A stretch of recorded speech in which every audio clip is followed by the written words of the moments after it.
السلام علیکم دوستو کی حال چال نے بھائیان دن لے کے چلنے محمد علی مرزا دے بیان تے سنو دل نو چنگا لگے تے لائک تے چینل سبسکرائب کر دینا۔ بالکل اس طرح اسٹیٹسٹیکل انالیسس کیا جاتا ہے۔ یہ جو اس طرح کے دعوے کرتے ہیں نا تو ٹھیک ہے پھر ہم چیک کریں گے نا، چیک کرنے کے لیے کاؤنٹر ویریفیکیشن ہوگی۔ یہ کہتے ہیں کہ جی ہمارے بزرگ جو ہیں وہ انہوں نے حکم دیا دیوار کو تو دیوار چل پڑی، تو بھائی بزرگ مر تو نہیں گئے، نکالیں ان کو، چلا کے بتائیں، مسئلہ حل ہو جائے گا۔ ہمارے تو کئی پرابلمز ہیں، ہم کہتے ہیں آئیں سامنے پاکستان کی بجلی پوری کریں، اسی طریقے سے IMF کا قرضہ اتاریں۔ وہ لوگ جو کہتے ہیں ہم مسلح اٹھاتے ہیں تو سونے کی کانیں نیچے ہوتی ہیں، تو آئیں ایک بزرگ لے کے آئیں جو یہ مسئلہ حل کریں ہمارا، جو ان کے دعوے ہیں۔ اللہ کا اس طرح کا کوئی دعویٰ نہیں ہے۔ اللہ نے دنیا کو اسباب کے ساتھ جوڑا ہے۔ کسی آیت حدیث میں یہ نہیں آیا کہ 10 دفعہ سبحان اللہ پڑھ لو تو تمہاری پیاس مٹ جائے گی، 100 دفعہ دروشی پڑھ لو تو تمہیں کھانا پینے سے اللہ تعالیٰ بے نیاز کر دے گا۔ نہیں، وہ اللہ تعالیٰ نے دنیا کو اسباب کے ساتھ جوڑا ہے۔ دیکھیں بخاری مسلم میں آیا ہے کہ غزوہ خندق کے موقع پر بھوک کی وجہ سے صحابہ کرام نے پیٹ پہ پتھر باندھے ہوئے تھے، تو نبی علیہ السلام نے جب اپنا کرتا اٹھایا تو آپ کے پیٹ مبارک کے اوپر بھی پتھر باندھے ہوئے تھے، تو نبی علیہ السلام بھی بھوک کی تکلیف کی وجہ سے یہ کر رہے تھے نا۔ تو دنیا کو اللہ نے اسباب کے ساتھ جوڑا ہوا ہے۔ بخاری مسلم میں آتا ہے کہ جب نبی علیہ السلام غار حرا جاتے تھے تو سیدہ ختیجہ ان کو ٹفن میں کھانا باندھ کے دیتی تھی۔ یہ کہتے ہیں ہمارے بزرگ 40 سال تک جنگلوں میں رہے اور کچھ کھایا پیا نہیں، نبی علیہ السلام تو تھوڑی دیر کے لیے غار حرا جا رہے ہیں تو ان کی بیوی ان کو کھانا باندھ کے دے رہی ہیں۔ اس کا مطلب ہے یہ ہمیں یہ کہنا چاہتے ہیں کہ ہمارے بزرگوں کا مرتبہ نبی علیہ السلام سے زیادہ ہے؟ یہ سب کچھ جھوٹ بول رہے ہیں۔ کاؤنٹر ویریفیکیشن کروانے کے لیے اس کو سائنٹیفکلی ثابت کرنا ہوگا، ادروائز ہم نہیں مانیں گے۔ ہاں، جو چیزیں قرآن و سنت میں رپورٹ ہوئی ہیں ان کو ہم معجزے کے طور پر مانتے ہیں۔ مثلا حضرت عیسیٰ علیہ السلام کو اللہ تعالیٰ نے بغیر باپ کے پیدا کیا۔ اب کوئی کہ قرآن میں چونکہ یہ لکھا ہوا ہے اور آپ کے کسی دوست کا تعارف کروایا جائے کہ یہ ہیں جو بغیر باپ کے پیدا ہوئے ہیں، تو اس دور میں اس کو گالی سمجھا جائے گا یا فضیلت؟ بالکل۔ بس اسی طریقے سے جب یہ اپنے بابوں کی کرامتیں ہمیں بتاتے ہیں نا تو ہمیں اتنی ہنسی آتی ہے کہ جیسا کہ جب کسی کا تعارف کروایا جائے کہ اس کا باپ کوئی نہیں ہے۔ اور مثال حضرت عیسیٰ کی دی جائے، مثال تخت بلقیس کی دے رہے ہیں جو قرآن میں رپورٹ ہوا ہے، اور باتیں اپنے بزرگوں کی بتا رہے ہیں۔ تو ہم نے ان کو کہا تھا آپ اسٹیچو آف لبرٹی غائب کریں امریکہ سے اور لا کے مارگلا ہلز کے اوپر رکھیں، وائٹ ہاؤس کو امریکہ سے غائب کریں، لائیں مارگلا ہل پہ رکھیں، ہم مان لیں گے کہ آپ یہ کر سکتے ہیں۔ لیکن پرانی باتیں ان کو اپنے بزرگوں کی سٹوریاں آپ پاکستان میں دیکھیں، 1965 میں پنجاب میں درجنوں بابوں کے بارے میں مشہور ہے کہ انہوں نے اپنے اپنے پل بچائے ہیں۔ یہ ہمارے جیلم کا پل ہے، ادھر بھی ایک سٹوری مشہور ہے۔ سیم سٹوری آپ کو سیالکوٹ کے پل کے بارے میں ملے گی، اسی سے ملتی جلتی سٹوری آپ کو اٹک کے پل کے بارے میں ملے گی، اور داتا دربار کے بارے میں لاہور کے پل کی ملے گی۔ اچھا، اب دیکھ لیں، اللہ تعالیٰ نے ان لوگوں کو ایکسپوز کرنا تھا۔ چند سال پہلے داتا دربار پہ آ کے ایک بندہ بم پھاڑ کے چلا گیا، 55 لوگ شہید ہو گئے۔ تو وہ بزرگ جو ڈائی مار کے پل سے جا کے کیچ پکڑتے تھے، ان کو ہاتھ میں یوں کیچ پکڑایا گیا، پکڑا نہیں گیا، بلکہ الٹا سارے بندے وہاں پہ شہید ہو گئے۔ تو اس کا مطلب ہے یا تو بزرگ ریٹائر ہو گئے ہیں، یا بزرگوں نے اپنی ڈیوٹی کرنی چھوڑ دی ہے، یا بوڑھے ہو گئے ہیں، یا ان کی صلاحیت چھین گئی ہے، یا پھر انجینئر صاحب کی بدوا لگ گئی ہے ان کو، اور یا پھر یہ کہ سب کچھ جھوٹ تھا۔ ایسا نہیں ہوتا، ایسا تو نہیں ہوتا۔ سر، انٹی تقلید جو لفظ ہے اس کا مفہوم کیا ہے بیسیکلی، اور لوگ کس طرح یہ قوموں کے عروج و زوال میں اس کا سبب بنتی ہے؟ تقلید کا مطلب یہ بغیر دلیل کے کسی کی بات کو ماننا۔ تو اسلام میں تو اندھی تقلید ہے ہی نہیں ہے، نبی علیہ السلام کی اندھی تقلید نہیں ہے، باقی تو چھوڑ دیں۔ واہ۔ سورہ یوسف میں ہے کہ اے نبی تم فرماؤ کہ میں اور میرے اصحاب پوری بصیرت کے ساتھ اس دین کے اوپر چل رہے ہیں، اندھے بن کے نہیں۔ ٹھیک ہے، بخاری مسلم میں حدیث ہے، نبی صلی اللہ علیہ وآلہ وسلم نے ایک قافلہ روانہ کیا اور ان پہ ایک انصاری صحابی کو امیر بنایا۔ راستے میں اسے غصہ آیا اپنے سب آرڈینیٹس کے اوپر، تو اس نے حکم دیا کہ آگ کا ایک الاؤ جلاؤ بہت بڑا۔ جب وہ جل گیا تو اس نے کہا کہ دیکھو میں تمہارا امیر ہوں، اور نبی علیہ السلام نے فرمایا تھا میرے مقرر کردہ امیر کی اطاعت میری اطاعت ہے، اور میری اطاعت اللہ کی اطاعت ہے، اور میرے مقرر کردہ امیر کی نافرمانی رسول اللہ کی نافرمانی، اور وہ اللہ کی نافرمانی ہے۔ میں تمہیں حکم دیتا ہوں کہ آگ میں چھلانگ مارو۔ انہوں نے کہا کہ آپ ہمارے امیر ضرور ہیں لیکن آپ کی یہ بات نہیں مانے. یعنی اندھی تقلید نہیں. اندھی تقلید کسی صحابی کی بھی نہیں ہو سکتی, اس صحابی کی جس کو رسول اللہ نے مقرر کیا ہو. اچھا, اب وہ صحابہ نے کہا کہ ہم آگ سے بچنے کے لیے ہی تو رسول اللہ صلی اللہ علیہ وآلہ وسلم پر ایمان لائے تھے, اور تو ہمیں دوبارہ اسی آگ میں پھینک رہا ہے, یہ تیرا حکم ہم نہیں مانیں گے. واپسی پہ نبی علیہ السلام کو انہوں نے شکایت لگائی. اللہ کے محبوب علیہ السلام نے فرمایا کہ اگر تم اپنے امیر کی وہ بات مان لیتے نا تو سیدھے جہنم کی آگ میں جا کے نکلتے. مخلوق کی اطاعت معروف میں ہے, منکر میں نہیں ہے. اللہ کی معصیت میں مخلوق کی اطاعت نہیں ہے. یہ اس موقع پہ نبی علیہ السلام نے اینڈ پہ فرمایا کہ صرف اچھے کاموں میں آپ اطاعت کرو گے, برائی میں مخلوق کی اطاعت نہیں کرنی. مجھے بتائیں, اگر صحابہ کرام بھی کوئی غلط حکم دیں قرآن و سنت کے خلاف, اور عام صحابی نہیں جس کو نبی علیہ السلام نے امیر مقرر کیا ہو, تو اس کی بات بھی آپ نے قرآن و سنت کے خلاف نہیں ماننی. تو امام, بزرگ, بابے تشائی کوئی نہیں. یہی تو ہم کہہ رہے ہیں, نبی کے جیسا ہے ہی کوئی نہیں, بابے تشائی کوئی نہیں. یہ کمپیرزن کی بات ہو رہی ہے. تو اندھی تقلید نے تو بیڑا غرق کیا ہے. حجت اللہ البالغہ شاہ ولی اللہ دہلوی نے کتاب لکھی ہے, اور یہ اتنی بڑی پرسنالٹی ہے کہ انہیں بریلوی, دیوبندی, اہل حدیث تینوں مجدد مانتے ہیں. 12ویں صدی کا 1176 ہجری میں یہ فوت ہوئے ہیں, آج 1445 چل رہا ہے. تو انہوں نے حجت اللہ البالغہ میں جو امت کی گمراہی کے اسباب لکھے ہیں نا, ان میں ٹاپ آف لسٹ لکھا ہے کہ اماموں کی, بزرگوں کی اندھی تقلید نے امت کو یہاں تک پہنچایا ہے. اس میں اماموں کا قصور نہیں. جس طرح جیزس کرائسٹ کے بارے میں اگر کرسچنز نے ڈیوینٹی کلیم کی ہے تو جیزس کرائسٹ کا کوئی قصور نہیں عیسیٰ ابن مریم کا, وہ تو وجیہن فی الدنیا والآخرہ ومن المقربین ہے.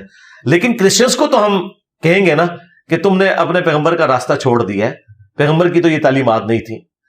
تو وہ بھلے اسے پیغمبر کی گستاخی سمجھیں, لیکن ہم ان کو بتائیں گے اس طریقے سے, یہ بھلے سے اماموں کی گستاخی سمجھیں, لیکن ہم انہیں بتائیں گے کہ بھائی اماموں کی یہ تعلیمات نہیں تھی کہ آپ نے قرآن و سنت کے مقابلے پہ ان کی طرف کو منسوب فتویٰ مان لینا ہے, یا ان کے لمیٹڈ ریسورسز کی وجہ سے جو انہیں بات سمجھ آئی, اور انہیں ساتھ یہ فرما دیا کہ یہ ہمارا فتویٰ ہے, اگر قرآن و سنت کے خلاف یہ ہوا, مستقبل میں کوئی ایسی حدیث تم تک پہنچی, اس زمانے میں ریسورسز تو نہیں تھے, تو ہمارا فتویٰ چھوڑ دینا. اور پریکٹیکلی اس وقت بھی فقہ حنفی میں آلموسٹ 60% مسائل وہ ہیں جو امام حنیفہ کے شاگردوں نے مرتب کیے ہیں, جس میں انہوں نے اپنے استاد سے اختلاف کیا کیونکہ ان تک احادیث نہیں پہنچی ہوئی تھی. امام حنیفہ رحمۃ اللہ علیہ ان چیزوں کو کسی اور نظر سے دیکھتے تھے. ان کے شاگردوں کو جب بعد میں پتا چلا, مثلا شوال کے 6 روزے امام حنیفہ اسے بدعت سمجھتے تھے, امام مالک بھی. آج ہمارے پاس بخاری کو چھوڑ کے باقی 5 کی 5 کتابیں مسلم, ترمذی, ابو داؤد میں موجود ہے کہ جو شوال کے 6 روزے رکھے اسے پورے سال کے روزوں کا ثواب ملے گا رمضان کے بعد. تو آج پریکٹیکلی سب نے مان لیا کہ امام حنیفہ کو غلطی لگ گئی تھی. اسی طریقے سے امام حنیفہ رحمۃ اللہ علیہ مدینے کو حرم نہیں مانتے تھے. آج میرے سامنے بخاری مسلم میں ہی صرف 50 سے زیادہ حدیثیں ہیں کہ مدینہ حرم ہے, بلکہ نبی علیہ السلام نے تو مدینے کا مرتبہ مکے سے بھی زیادہ بتایا ہے, اس کے لیے دعائیں بھی زیادہ کی ہیں. آج پوری امت مانتی ہے کہ مدینہ حرم ہے. ایون جو لوگ امام حنیفہ کے اندھے فالوور تھے انہوں نے بھی امام حنیفہ سے بغاوت کر دی ہے. خود احمد بریلوی صاحب نے باقاعدہ نعت لکھی ہے, حاجیو آؤ شہنشاہ کا روزہ دیکھو, کعبہ تو دیکھ چکے, کعبے کا کعبہ دیکھو. انہوں نے تو کعبے سے بڑا حرم ڈکلیئر کیا ہے نبی علیہ السلام کے مدینہ شریف کو. تو لیکن پرانے بزرگ جو ہیں وہ غلطی کھا گئے, ہو گیا.